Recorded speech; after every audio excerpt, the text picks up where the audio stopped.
జగన్మోహన్ రెడ్డి ఇచ్చిన నవరత్నాలు ఏవైనా ఇంతవరకు చూసిన ప్రజలు ఇవన్నీ పథకాలు పెట్టినా నమ్మే ప్రజలు లేదు సార్. నిన్న ఉపాధి పని కాడికి వెళ్ళినప్పుడు ఒక ఆమె ఈ శ్రీకాకుళం జిల్లాలో పాతపట్టు నియోజకవర్గంలో చెప్పిన ఒక ఆమె ఉపాధి పనికి వెళ్ళినప్పుడు రోడ్డు అంటా నడుచుకొని వెళ్ళినప్పుడు ఆవిడ కాలుకి ఒక రాయి వచ్చింది. ఇన్ని రోజుల్లో రోడ్లు గుమ్ములు అయిపోయినాయి. రోడ్డు కూర్చున్న తర్వాత రోడ్లో వెళ్తుంటే ఆమె కాలుకి గుచ్చినప్పుడు ఎంత బాధ కలిగిందో ఆమె అన్నది. ఈ జగన్మోహన్ రెడ్డి ఇంకో మాట అన్నారు, ఆ మాట నేను చెప్పను. ఆవిడ ఏమన్నదంటే ఈ ప్రభుత్వం పోయిన తర్వాత చంద్రబాబు నాయుడు సీఎం అయితే, మావిడి గోవిందరావు ఇక్కడ ఎమ్మెల్యే అయితే, రామ్మోహన్ ఎంపీ అయితే ఈ నియోజకవర్గం బాగుపడుతుంది, ప్రజలందరూ మంచిగా ఉండదు, సురక్షితంగా అందరూ ప్రజలంతా బాగుపడతారు, మంచి రోజులు వస్తాయి అనేసి ఆమె అన్ని మాటలకి నాకు కన్నీళ్ళు వచ్చాయి ఆ మాట చెప్పినప్పుడు. ఈ మాట చెప్పి ఆమె ఎందుకన్నామమ్మా నీకు అన్నీ ఏవో జగన్మోహన్ రెడ్డి నాయన కరెంటు బిల్స్ వస్తే ఆ రోజుల్లో ఉన్నప్పుడు 200, 100, 50 వచ్చేది. ఈరోజు 1500, 2000 అంటారు, 3000 అంటారు. కట్టేసి వచ్చిన తర్వాత మళ్ళీ బిల్లు వస్తుందని కొంచెం చెప్తున్నారు. పప్పులు కొనుక్కుంటామా, ఉప్పులు కొనుక్కుంటామా, ప్రతి దీని మీద రేటు. ఆ రోజుల్లో నా చంద్రబాబు నాయుడు ఎన్నో పండగ పున్నాల్లో ఎన్నో రకాలు ఇచ్చారు. ఈరోజు ఒక బియ్యం ఇస్తున్నారు, ఒక చీనీ ఇస్తున్నారు, ఇదే పథకం చెప్తున్నాడు. ఇంకా మేము మోసపోము. ఇక్కడ తెలుగుదేశం రావాలా, చంద్రబాబు నాయుడు సీఎం అవ్వాలా, మావిడి గోవిందరావు ఎమ్మెల్యే అవ్వాలా. మావిడి గోవిందరావు ఎమ్మెల్యే అయితే ఈ శ్రీకాకుళం జిల్లాలోన ఈ పాతపట్నం తాలూకులోన మంచి అభివృద్ధి ఉన్నది అతని వల్ల. అతను కార్యక్రమాలు అతను ఏం లేకపోయినా కూడా కార్యక్రమాలు చేశాడు. ఎమ్మెల్యే అయిన తర్వాత ఎన్ని కార్యక్రమాలు చేస్తాడో, ఎమ్మెల్యే అయిన తర్వాత ఎన్ని కార్యక్రమాలు చేస్తాడో అది మా అందరికి కావాలా నాయన. అతను దేవుడు గోవిందుడు కొండపైన ఉన్నాడు, కానీ గోవిందుడు అనే వ్యక్తి పాతపట్నంలో ఉన్నాడు నాయన. మావిడి గోవిందరావు అతనికి మాత్రం మేము గెలిపించుకుంటామని అంటున్నారు. అదే ఈరోజు ముంగోడుతోట రామమందిరం దగ్గర ఉండి చెప్తున్నా, యథార్థంగా మాట్లాడుతున్నాం. 70 మందికి నా వార్డులో 28వ వార్డులో పెన్షన్లు ఇస్తే అప్పుడు గవర్నమెంటే కదా. ఇప్పుడు మళ్ళీ జగన్ వచ్చిన తర్వాత ఏదో ఓడపొడి చేస్తాడని అనుకుంటే అందులో 270 మంది పెన్షన్లు తీశారు. ఇంకెక్కడ న్యాయం చేశారంటే పేదవాడికి ఒకటి. గతం గవర్నమెంట్ కదా, అది గవర్నమెంట్ కదా.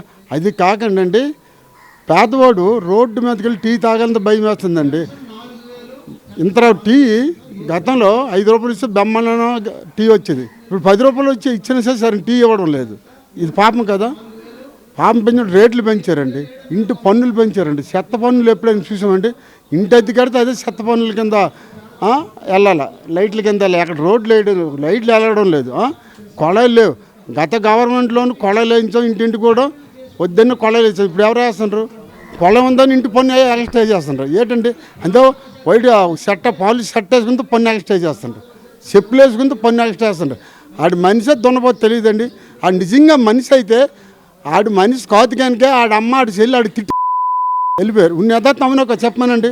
జగను నీకంతను భూకంపం వస్తుంది, త్వరలో వస్తుంది. ఇంకొక 25 రోజులు భూకంపం వస్తుంది. ఆ భూకంపంలో నువ్వు ఏ ఆఫ్రికా వెళ్ళిపోతావో తెలీదు.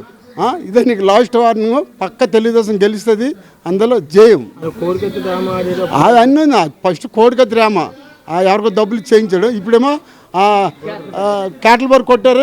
ఇదంతా డ్రామా. కాకపోతే ఏది లేకపోతే ఇక్కడ బ్యాండ్ వేసుకోవాలా? ఏంటండి సిగ్గుసేటి అసలు.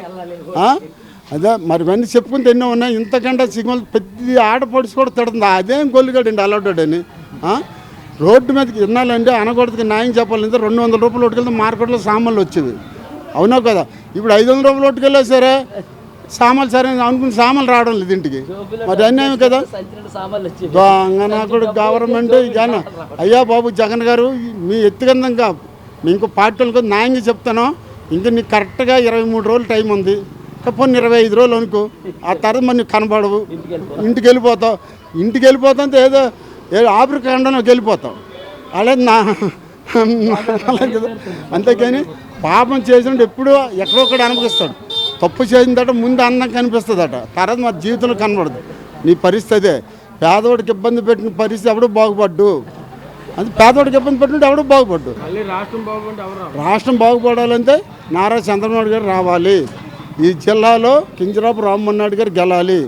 ఈ శ్రీకాకుళం నియోజకవర్గంలో గొండి శంకర్ గెలాలి. అది ఉన్న యథార్థం. ఉన్నదా ప్రతి అక్క చెల్లి కూడాను హ్యాపీగా మార్కెట్కి వెళ్ళి మంచి సామాన్లు తెచ్చుకోవాలంటే తెలుగుదేశం గవర్నమెంట్ రావాలనేది నా కోరిక. జగన్మోహన్ రెడ్డి ఇచ్చిన పథకాలు అన్నీ గాలిలోనే దీపంలో ఉన్నాయి.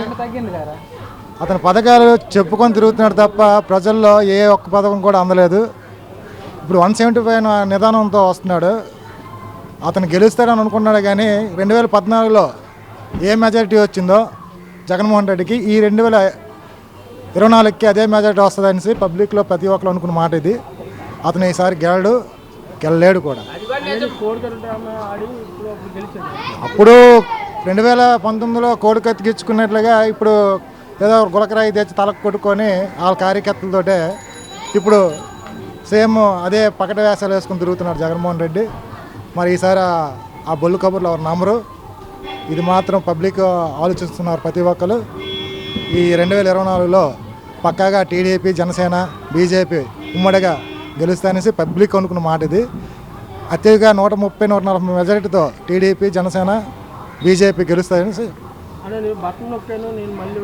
పథకాల బట్టలు నొక్కండి, అప్పు చేసి బట్టలు నొక్కితే పక్కన పాకివాడు కూడా నొక్కుతాడు, లేకపోతే ఇంట్లో పనివాడైనా నొక్కుతాడు.